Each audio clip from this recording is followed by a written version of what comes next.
গণ অভ্যুত্থানের পর ড. মোহাম্মদ ইউনূসের নেতৃত্বে দায়িত্ব নেওয়া অন্তর্বর্তী সরকারের তৎকালীন স্বাস্থ্য উপদেষ্টা ও গ্রামীণ ব্যাংকের সাবেক ভারপ্রাপ্ত ব্যবস্থাপনা পরিচালক নূরজাহান বেগমের সময়ে একের পর এক হেঁয়ালিপূর্ণ সিদ্ধান্তে দেশের স্বাস্থ্য খাতে গভীর অনিশ্চয়তা তৈরি হয়েছে। বিশেষ করে অপারেশনাল প্ল্যান বাতিলের পর দীর্ঘদিন ধরে চলমান প্রতিরোধমূলক কর্মসূচিগুলো স্থবির হয়ে পড়ায় পরিস্থিতি ক্রমেই জটিল আকার নিচ্ছে। এরই মধ্যে হামের প্রাদুর্ভাব বাড়তে শুরু করাকে এই সংকটের প্রাথমিক বহিঃপ্রকাশ হিসেবে দেখছেন সংশ্লিষ্টরা। আর বিশেষজ্ঞরা সতর্ক করছেন, এই ধারা অব্যাহত থাকলে সামনে বড় ধরনের স্বাস্থ্য বিপর্যয় দেখা দিতে পারে। সংশ্লিষ্ট সূত্র জানায়, ওপি বাতিলের পর সবচেয়ে বড় ধাক্কা লেগেছে শিশু স্বাস্থ্য সুরক্ষায়।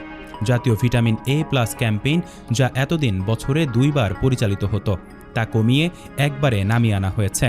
ফলে শিশুদের অপুষ্টিজনিত ঝুঁকি বাড়ছে বলে আশঙ্কা করা হচ্ছে।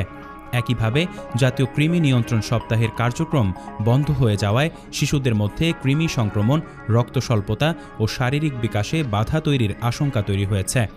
আগে প্রতি বছর প্রায় 2,60,00,000 শিশু এই কর্মসূচির আওতায় থাকলেও এখন তা পুরোপুরি স্থবির।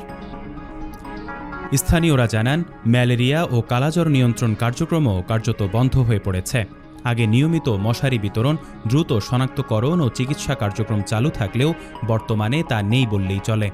এতে করে আগে নিয়ন্ত্রণে থাকা এসব রোগ আবারও ছড়িয়ে পড়ার ঝুঁকি তৈরি হয়েছে।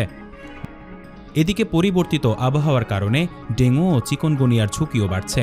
অনিয়মিত বৃষ্টিপাত ও তাপমাত্রা বৃদ্ধির কারণে এডিস মশার বিস্তার সহজ হচ্ছে। কিন্তু সমন্বিত মশা নিয়ন্ত্রণ কার্যক্রম না থাকায় পরিস্থিতি আরও জটিল হয়ে উঠছে বলে মনে করছেন সংশ্লিষ্টরা। স্বাস্থ্যখাত সংশ্লিষ্টরা বলছেন, 1998 সাল থেকে চালু থাকা অপারেশনাল প্ল্যান দেশের স্বাস্থ্য ব্যবস্থাকে একটি সমন্বিত কাঠামোর মধ্যে রেখেছিল। কিন্তু সেটি বাতিল করে স্বল্পমেয়াদী পরিকল্পনায় যাওয়ার সিদ্ধান্ত পুরো ব্যবস্থাকে দুর্বল করে দিয়েছে। এতে শুধু চলমান কর্মসূচিই নয়, ভবিষ্যতের পরিকল্পনাও অনিশ্চয়তায় পড়েছে। তবে উদ্ভূত পরিস্থিতি মোকাবেলায় বর্তমান সরকার কিছু পদক্ষেপ নিতে শুরু করেছে। বিশেষ করে হামের প্রাদুর্ভাব নিয়ন্ত্রণে টিকাদান কর্মসূচি চালু করা হয়েছে। স্বাস্থ্য শিক্ষা অধিদপ্তরের মহাপরিচালক অধ্যাপক ডাক্তার নাজমুল হোসেন বলেন, শিশুদের সুরক্ষায় টিকাদানের পাশাপাশি ভিটামিন এ ও কৃমিনাশক কর্মসূচিও জরুরি ভিত্তিতে চালু রাখতে হবে। সব মিলিয়ে স্বাস্থ্য খাতের বর্তমান পরিস্থিতি নিয়ে উদ্বেগ বাড়ছে। সংশ্লিষ্টরা মনে করছেন, দ্রুত সমন্বিত ও কার্যকর পদক্ষেপ না নিলে এই সংকট আরও গভীর হয়ে দেশের সামগ্রিক স্বাস্থ্য ব্যবস্থায় বড় ধরনের বিপর্যয় ডেকে আনতে পারে। ডেস্ক নিউজ, অগ্রযাত্রা প্রতিদিন।